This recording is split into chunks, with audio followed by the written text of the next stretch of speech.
Hi, everyone. So today has been full of surprises. I have had to break up the video due to some interruptions. So here we are in chapter 5, stress, lifestyle, and health. And I am hoping to be also able to cover chapter 6 in this video. But we'll see. The day is young, right? You never know what other interruptions I might have. All right, so here we go. Stress, right? Okay, this is a stress chapter, which is probably something you're very familiar with. Stress can have many different causes, and we call these causes stressors. And they could be anything from something huge like a trauma or a major life change like a divorce or a change of job, anything like that. It could also be things that, maybe your job extends you, overextended in your job, or maybe you're just flat out burnt out. Also, though, it could be just the regular everyday hassle of all the stuff you deal with on a daily basis. Like this mama here dealing with 2 kids, right? Okay, that's pretty stressful. And, the interesting thing is that most of the time people think that having children is going to be amazing. And it is. It's amazing. They're beautiful. We love them. But they are also highly stressful. So what is stress? Your book defines stress as a process whereby we end up perceiving, so interpreting what we consider stressful, and then responding to, right? What are we going to do about it? To those things that are overwhelming or threatening in our lives. This visual on the right represents how we have to appraise every stressor that comes our way.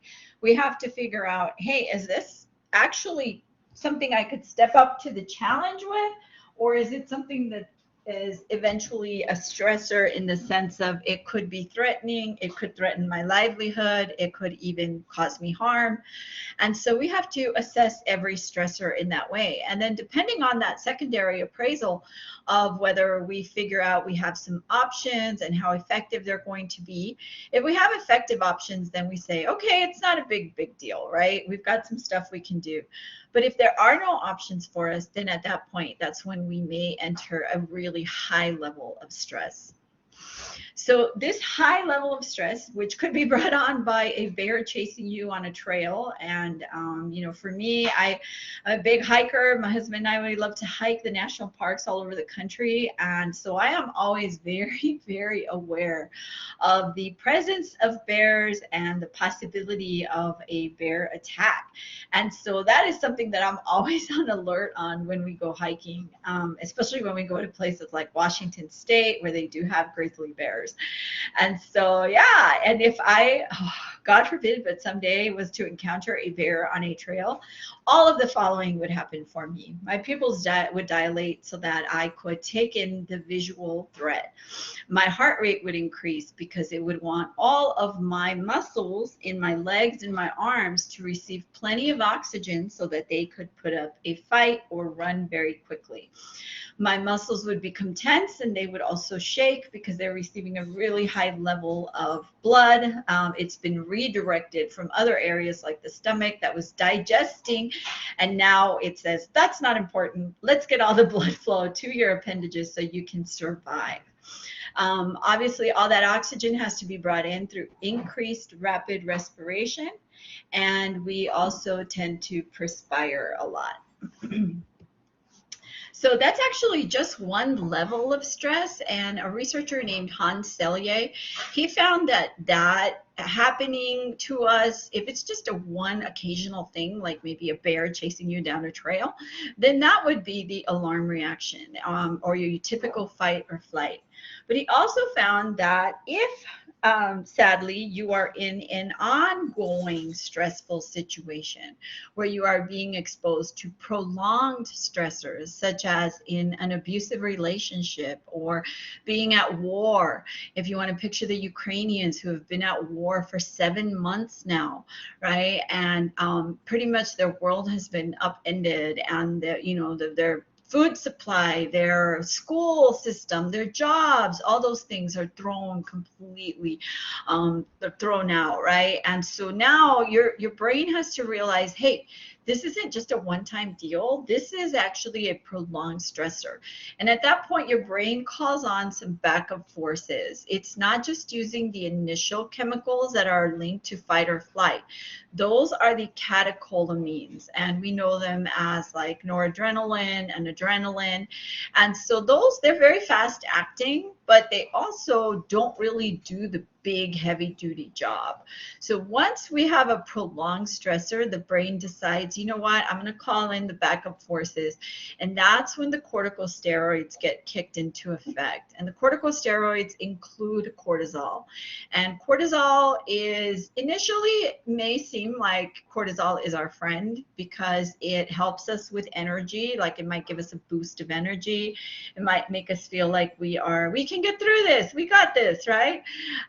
But in the long run, what cortisol does is it reduces your immune system and it suppresses your immune system.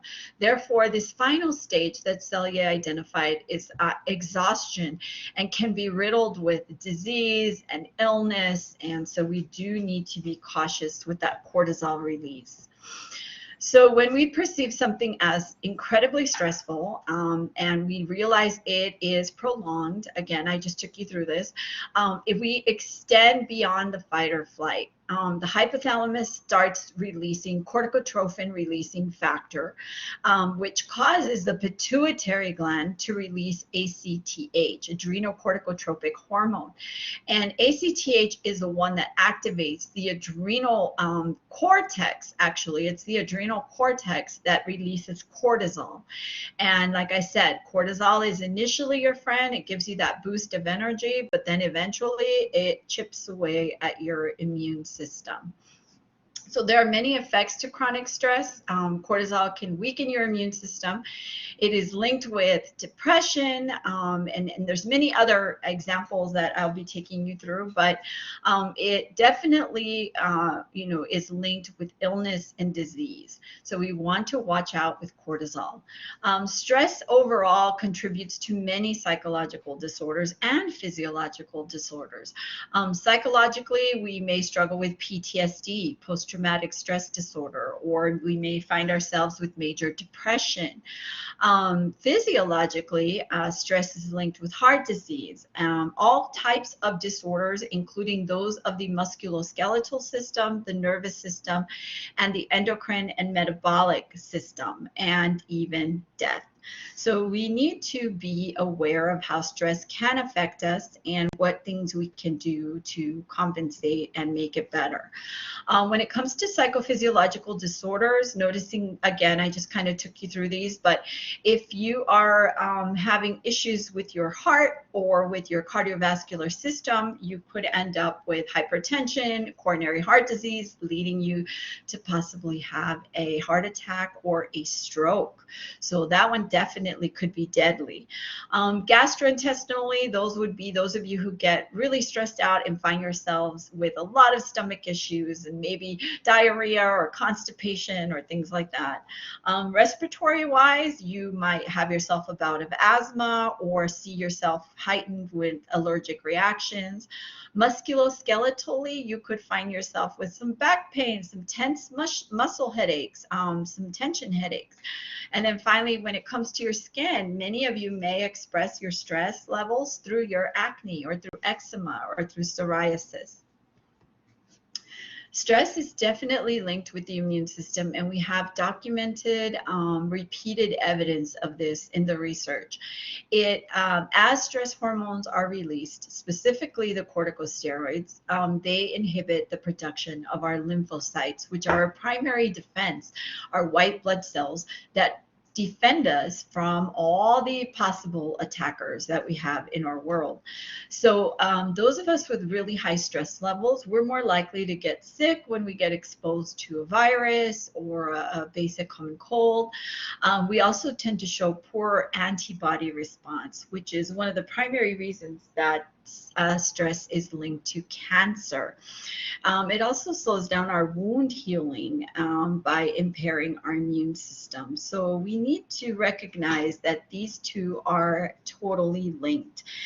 There is a field in psychology called psychoneuroimmunology studying this connection between our psyche and our stress levels and our immune system. And the research that it is showing is not good, guys, that we really need to get a hold of stress. As mentioned earlier, stress is definitely linked to the cardiovascular system. So our potential for heart disease, our potential for a heart attack, and also our potential for a stroke, right? Okay, all of those increase as our blood pressure increases.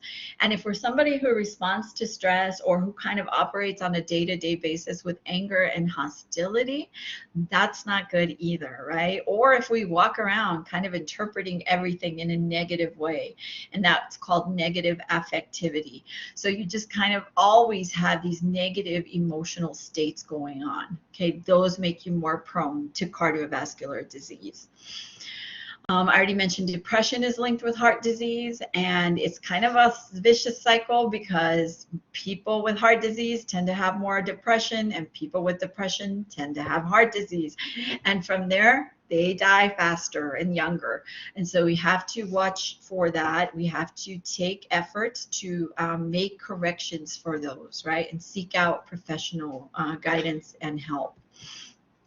Definitely one that you might be familiar with is tension headaches. So we know that tension headaches and stress kind of tend to go hand in hand. As far as coping, there's various things we can do, but the research has shown that one of the first things we want to figure out, is this something that we can just fix the problem, or is this something that's kind of out of our hands and that we're going to have to kind of change the way we feel about it? So emotion-focused coping would be, hey, you know, change the way you respond to something. Don't get so worked up over it. But, you know, I'm not going to say that to someone who is in a situation that actually has a solution. So if you have a solution, like if you're in a bad relationship, you need to break the relationship, right? And that would be a problem-focused strategy. Instead of just change the way you feel about it and keep putting up with the abuse. So those are different, right? For problem-focused, you know, sometimes people want to fix things and they're kind of out of your hands. Like if you live at home with your parents and your parents are fighting all the time, you really can't change that.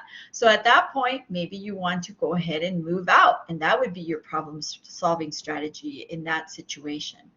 So this is kind of like that serenity prayer that everybody talks about, right? Is having the wisdom to figure out, you know, which things can you control, exert control over them, which things are out of your hands, and then having the wisdom to know the difference. Perceived control is definitely key to us feeling less stress. So even in research where they have you administer shock to yourself, you are more likely to tolerate higher levels of shock that you are self-administering than those that are being administered by someone else. So perceived control is definitely a key to feeling less stressed. Another one is social support, and we love our social support. We love our friends, we love our family, and typically they can be very beneficial to us and to our stress levels. They might provide advice, they might help us with encouragement, you know, give us the pep talk we needed, or maybe even give us some tangible assistance like money or go and buy us food or something. Those are great, and overall social support typically has a positive effect on the immune system and can lower our blood pressure. The only indicator here that watch out for is some of us might have social support that actually leads to even more stress. Maybe you have someone you call friend, but they're actually more of like a narcissist, and they just, you know, dump on you, and they want to be heard, but they don't reciprocate by also listening to you. So you need to be a little selective here when it comes to your social support. And when you are under stress, or when you are very sick and you are fighting something serious like cancer, you need to be selective about your social support and make sure that it's not the system that is causing you more pain instead of alleviating it. There are several stress reduction techniques that were discussed in the chapter. So of course, I cannot overemphasize exercise. And you know, guys, you don't even need a gym membership. You turn on a YouTube video on your phone, and you break out in your bedroom or your living room or your backyard, and you don't even need equipment. You just, for 20-30 minutes, do some kind of dancing, do some kind of cardio, and that will do miracles for you. So exercise is amazing. It is definitely good medicine and good alleviation for stress. Relaxation, also in our high stress lifestyle that we have in America, we tend to work 40 to 60 to 80 hours sometimes, and we just don't know how to take a break. We don't know how to sleep. Those of us working from home sometimes just don't know when to stop. And so, being able to take a breather, being able to meditate, being able to just, lose and not have to worry about anything, maybe lose yourself in some calming music. Those are all ways that you could relax. And then finally, sometimes people take that extra step and they learn biofeedback methods, and they learn how to read their heart rate and their blood pressure and how to calm them down even in stressful situations. And biofeedback is an amazing skill to learn. So if you are able to, I would recommend it.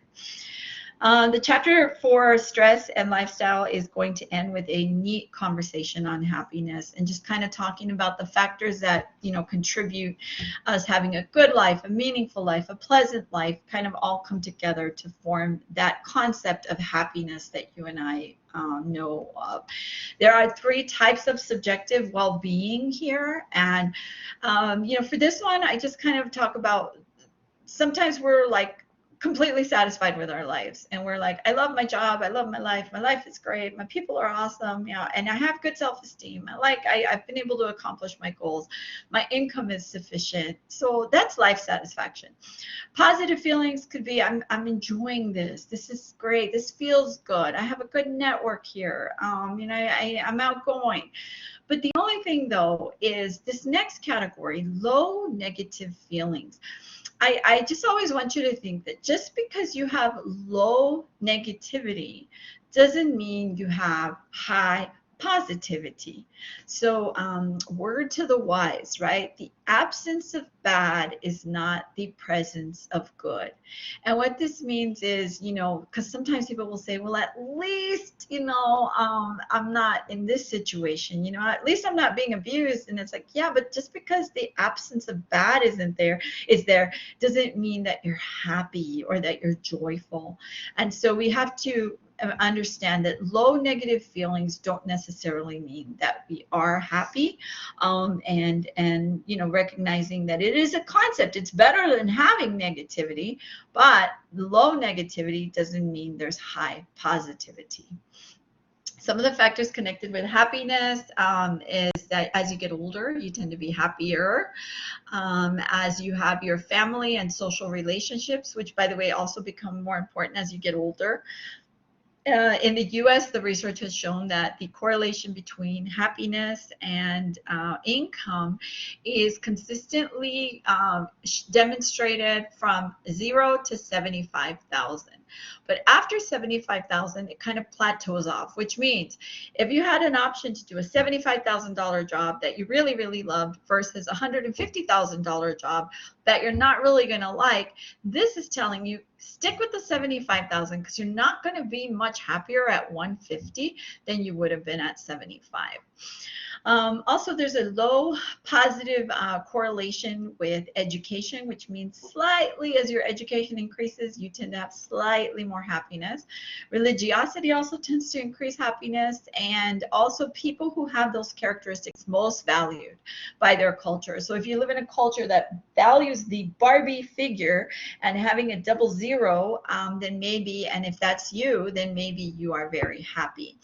And then finally, just some final surprises here at the bottom is that attractiveness is actually not correlated with happiness, and neither is parenthood, as I mentioned earlier.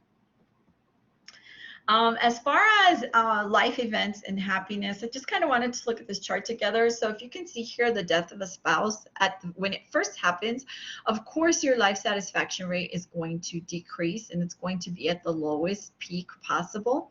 But then as the years pass and you are further and further away from it time-wise, you can see that life satisfaction begins to improve. Now, something interesting though is if you look at marriage actually peaks when you first do it. So when you get married and you actually say I do, that is probably going to be your peak of life satisfaction. And then from there it tends to decline slightly, not a lot. But this also talks about sometimes us having maybe some unrealistic expectations for those marriages, right? So let's be realistic. Let's recognize, hey, you know what?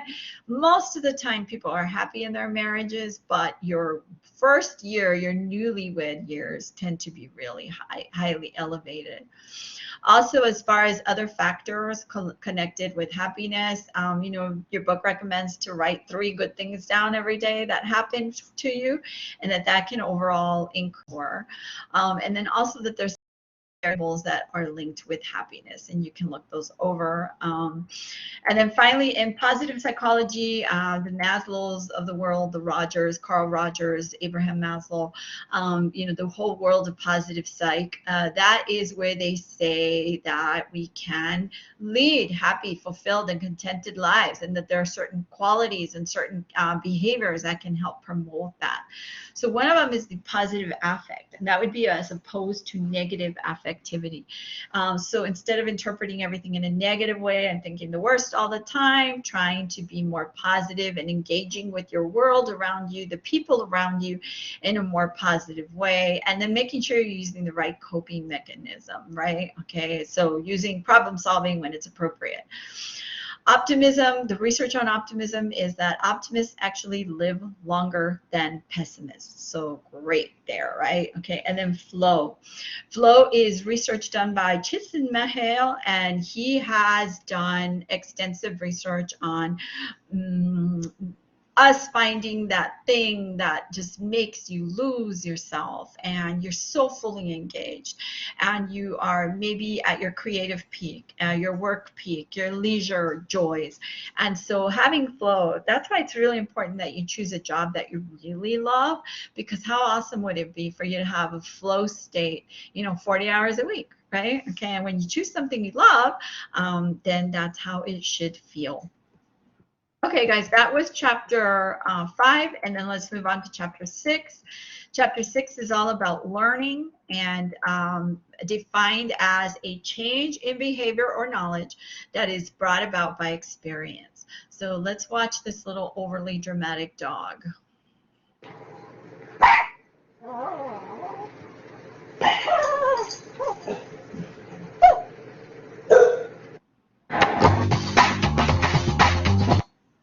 So as you can see there, that dog had to learn, right, how to do that behavior. He obviously wasn't born like that. And so that process came about through training. And so in this chapter, we're going to be looking at the 3 types of learning that are most commonly seen with in psychology, and I'm trying to get to the next slide. There we are. Okay, so these 3 types of learning include classical conditioning, operant conditioning, and observational learning. Classical conditioning includes any kind of association that we have learned because 2 stimuli or 2 events were repeatedly paired together. In classical conditioning, we are talking about the things that happened before we made a response, or what is called the antecedents. In operant conditioning, we are studying that learning which happens when we repeat something and we do it again, or we stop doing something because of the consequences that it led us to. And so these consequences are the after effects. So after we have done a response. So sometimes our behavior is driven by antecedents and we learn things either classically, and sometimes our behavior is driven by the consequences and we learn them because we got punished for them or because we got rewarded for them. The final type of learning is called observational learning, and that one is where you learn something by watching others. Think of the whole popularity of YouTube and TikTok, and how, you know, maybe one thing goes viral and next thing you know, you have somebody doing it and repeating and repeating, and others and copies and copycats, etc. And so in observational learning, you have to have a model, and it also requires that the learner is paying attention.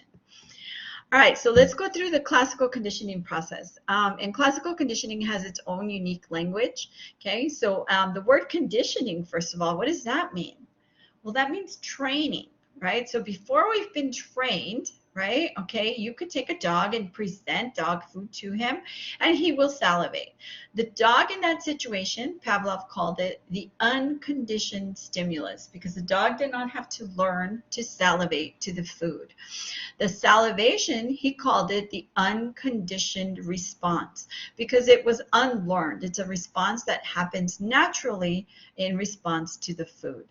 Now, before you have conditioned a dog, you have to take a stimuli that is neutral. So Pavlov rang a bell, and the dog had no response. He rang a bell again. There was no response. So at that point, he labeled the bell as a neutral stimulus. Now, the process of conditioning is going to involve taking this neutral stimulus, pairing it repeatedly with this unconditioned stimulus until it eventually becomes a learned stimulus, a conditioned stimulus. And so what is going to happen is he paired it repeatedly with the food. So now ring the bell, show the food, ring the bell, show the food. And now what's happening is he is responding with salivation. And so eventually what can we do? We can remove the food. And now we're able to ring the bell. And what does the dog do? He salivates. So this now, what was neutral, has now become a conditioned stimulus. And the result from the dog salivating to this conditioned stimulus is called the conditioned response, the learned response. Same thing here. This is just an example of higher order conditioning, second order conditioning. So those of you who have kitty cat at home, and whenever you open the cat's can food, you have to use an electric can opener, and so the cat comes running. And then maybe one day you're opening your own soup can and the cat comes running, because it has made an association between can opener and time to eat, right? Okay, and then through that, so the cat learns, okay, this means food. So now maybe you have a squeaky cabinet door, and every time you're trying to get to the electric can opener, you have to open the squeaky cabinet door. So this now becomes the second order stimulus. And so now the cat hears the squeaky cabinet door and is already en route to your kitchen to try to take your soup from you. So that is an example of second order conditioning. These are stages that are important to the conditioning process. When we are learning a response, then at that point it is called acquisition. So when those two items, the neutral and the unconditioned stimulus, are being paired together, at that point we are said to be acquiring the response. Then to get rid of it, they have to actually present the bell by itself with no food anymore paired with it. So they just keep ringing the bell, and the dog doesn't get any more food from that bell that's associated with that bell. Eventually the bell loses its significance to the dog, and the dog realizes, hey, bell doesn't mean food anymore. But then maybe 2 months later, the dog hears the bell ring and he starts salivating again, and that one's called spontaneous recovery. Some other language that's important to classical conditioning is stimulus, discrimination, generalization, and habituation. There is a famous story that I will link, and it is the story of little Albert. And John Watson did some research with a little orphan. I know it's really unethical and probably very sad to you, and it was sad to me, but he repeatedly showed this little orphan a white furry stuffed animal, and he paired it with a loud, scary, like pitchfork gong on a bar, right? And so the little boy would hear this very alerting sound, and it was associated with little furry stuffed animal. So after repeated pairings, the child comes to fear the white furry animal by itself. And so through that, Watson also noticed that even if his hair was white and furry, so the baby started showing like stimulus generalization, and everything that was white and furry could elicit a fear response for little Albert. Stimulus discrimination is like with the bell. Maybe the dog hears a different kind of bell. Maybe there's a bell on the TV and he hears it and he still salivates. But then maybe he hears a phone ringing and at that point he does not salivate. So it's being able to distinguish, right? Oh, okay, this one leads to a result and this one does not. Okay, for operant conditioning, we have B.F. Skinner, right? Okay, and he is the most like published researcher when it comes to behaviorism. He published over 500 studies. He explored operant conditioning in and out, the ins and outs of operant conditioning, which is key is followed by consequences. Consequences include things like getting rewarded for something or getting punished for it. So looking at the Skinner box that Skinner designed, this little rat here eventually through would press this lever. Now, shaping is when you reward successive approximations to the goal. So if your goal was to have this rat press this lever, then you would give him a little pellet every time he even looks in this direction. And then he starts getting closer, you give him another pellet. And then he starts sniffing around the lever, you give him another pellet. And then finally, by accident, maybe he knocks it off and you give him another pellet. And that's an example of shaping. Skinner found that operant conditioning has both positive and negative types. And these don't mean good or bad. When you're talking Skinner, you need to recognize that positive, think of a plus sign, and negative, think of a minus sign. So for reinforcement, that is positive reinforcement, you are gaining something in result of your behavior. So for example, you studied really, really hard and you gained yourself an A, something pleasurable, by the way, something desirable. So that is positive reinforcement. In negative reinforcement, this is the most misunderstood concept in psychology. I have seen people on TV and videos and TED Talks and things talking about how negative reinforcement is the same thing as punishment. And no, it is not. They're complete opposites. Negative reinforcement is something that is also going to increase the likelihood of you repeating a behavior. But this time it is by removal. So think of a minus sign. And so in negative reinforcement, we are removing something unpleasant. So you have a headache. Having a headache is no fun, and therefore you go and you take a pill and it helps you what? Remove the undesirable. So negative reinforcement is something you do that helps you remove the undesirable, and therefore you are likely to repeat it. Next time you have a headache, you are likely to take another pill. Punishment is completely the opposite. Punishment decreases the likelihood that you will repeat a behavior. And we have positive, once again, and negative punishment. Please remember, these do not mean good or bad. First of all, in positive punishment, you are gaining something. But unlike in reinforcement, in punishment, you're gaining something you didn't want. So you're speeding along, going 95 miles an hour, and the officer sees you and pulls you over. And now you're going to gain yourself a nice, fat, and expensive ticket. So here you are gaining something undesirable, unwanted. And in negative punishment, this is maybe what your parents did to you once maybe you were too big and they couldn't spank you or something. Then maybe they took things away, right? And so by removal, so they would take away your car, take away your privileges, take away your phone, any of those. Those are all examples of negative punishment. Finally, we have Skinner found, by the way, let me go back to that slide real quick. Most of the time, punishment is seen as a way to stop behavior. But Skinner actually found that punishment is just a temporary suppressor. And so I have to challenge those of you who, think, no, punishment is great. Okay, well, if it's so good, then how come people don't stop speeding when they get those tickets that are really expensive, right? And so usually what happens if you do get pulled over and you do get yourself a ticket, you might stop speeding for a week, maybe a few weeks at the most, but then eventually your behavior comes back full force. And so punishment, according to Skinner's research, and remember he published extensively on this matter, is a really poor way to change behavior, and it's really ineffective. What he found is if you want to change behavior, reinforcement, sorry guys.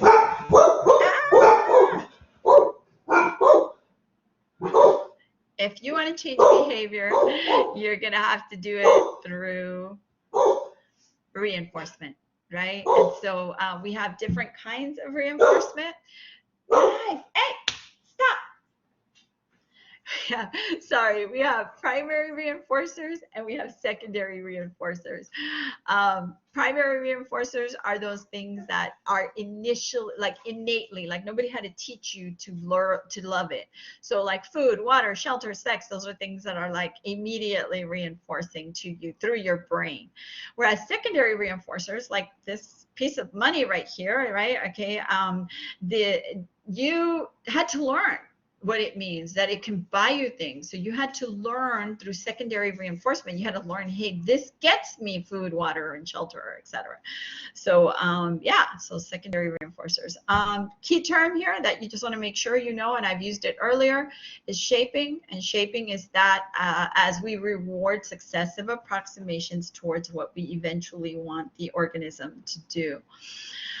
Skinner found that reinforcement was so powerful that even how it was delivered changed our behavior.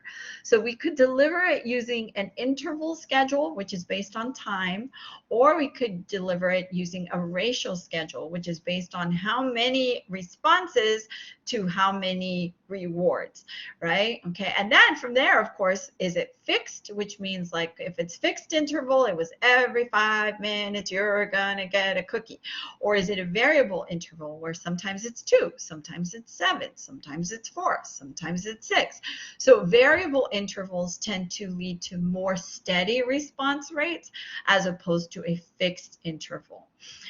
The other type of schedules that we could have is a fixed ratio. A fixed ratio is like, hey, and how many of us would be in Las Vegas right now if you knew that every 3 times you pull the slot machine lever, you would win $1,000. That would be an example of a fixed ratio. Sadly, the Vegas casinos do not agree with that strategy, and therefore you know that you cannot predict how many cookies or money you're going to receive every time you press that lever. So instead, the Vegas casinos use a variable ratio of reinforcement, which means you might sit there for hours and not hit, and then get up, walk away, and someone might sit in your chair that's still warm from your butt and win, right? Okay, and so yeah, variable ratio, that's what casinos like to use on us. And here is a visual demonstrating how those behaviors look based on the delivery of the schedules. And so just so you can kind of have a concrete example for this one, the fixed interval is what you do on your exams. And so you know when your exams are coming, and these are exam points, these lines. And so what happens to our behavior is sometimes we don't do anything until it gets really close, and then we peak in our behavior. We study really hard, right? Some of us. And then the minute we take our test, we don't do anything for a long time. And then it starts getting closer, and then we start studying again, and then again, we don't do anything. So this is a fixed interval, and it can lead to very inconsistent behavior. So if we wanted more consistency in our behavior, then that would be a variable interval. And that would mean I would do pop, exams on you at any point in time, which would keep you studying in a much more steady behavior pattern, but we can't do that. So anyway, right? Okay. And then finally, latent learning, and this is where we start talking about learning that takes place because maybe we've seen somebody do something and we didn't even know we learned it, but then later we have an opportunity and there we are doing what we didn't even know we learned, right? Okay, so that's called latent learning. The third type of learning in the chapter is observational learning, and this is learning by watching others, monkey see, monkey do. And so, you know, we can definitely watch the model. So here's the monkey watching this gentleman drinking water and holding up the water bottle. And so, you know, as we watch the model, we hopefully are paying attention. And then let's say this gentleman threw his bottle down and, you know, got scolded for throwing down the bottle. Then what vicarious punishment means is that sometimes we don't actually have to get punished ourselves. We can watch others get punished and recognize, oh, okay, don't do that. Right? Okay, so you might see somebody, you know, passing on the median on the right side of the highway, and then you see an officer pull them over, and you're like, yeah, that's what you shouldn't do. So that's an example of vicarious punishment. Vicarious reinforcement on the same side, seeing that something pays off for other people is very likely to show you, hey, that's what you got to do. That's how you're going to get the cookie. So finally, that is it, guys. I hope you can go back and go through some of these review questions and see if they trigger some of the responses that I covered in this review. I hope you enjoyed it and find it helpful. All right, we'll see you in class.